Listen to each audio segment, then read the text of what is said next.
Cześć, tutaj Klaudia. Tym razem pokażę kolejną ozdobę walentynkową. To wianek z serduszek. Bardzo łatwo i szybko go wykonasz.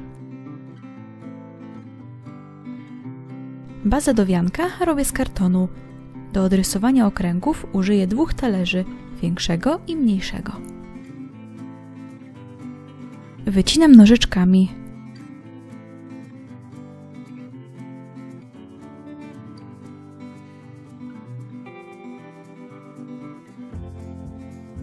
Baza gotowa. Wykonam szablony do serduszek. Twardą kartkę zginam na pół. Rysuję połówki serc w 3 rozmiarach.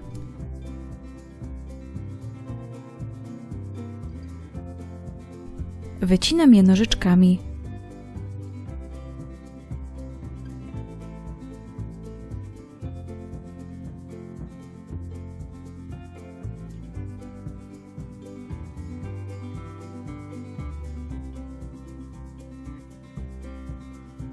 Szablony serc odrysowuję na papierach do scrapbookingu w kilku wzorach.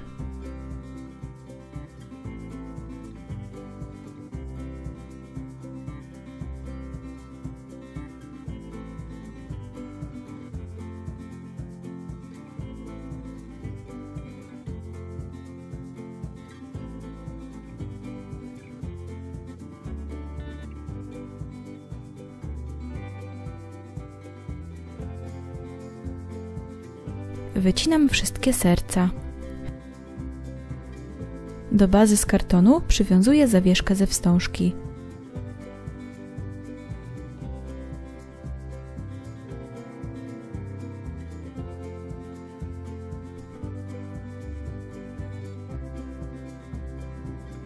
Teraz przyklejam dookoła wycięte serduszka.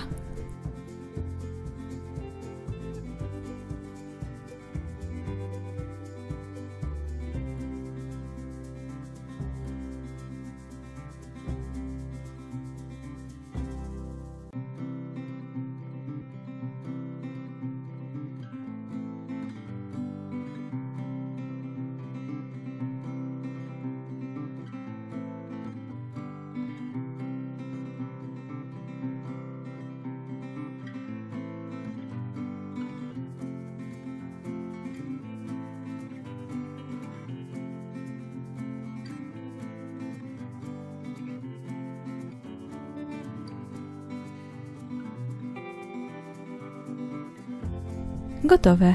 Prawda, że szybkie i łatwe do wykonania? Dzięki za uwagę. Jeżeli Ci się podobało, skomentuj, daj łapkę w górę i udostępnij filmik dalej. Subskrybuj kanał, a nie przegapisz kolejnych filmików. Zapraszam również na mój Instagram. Pozdrawiam i do zobaczenia.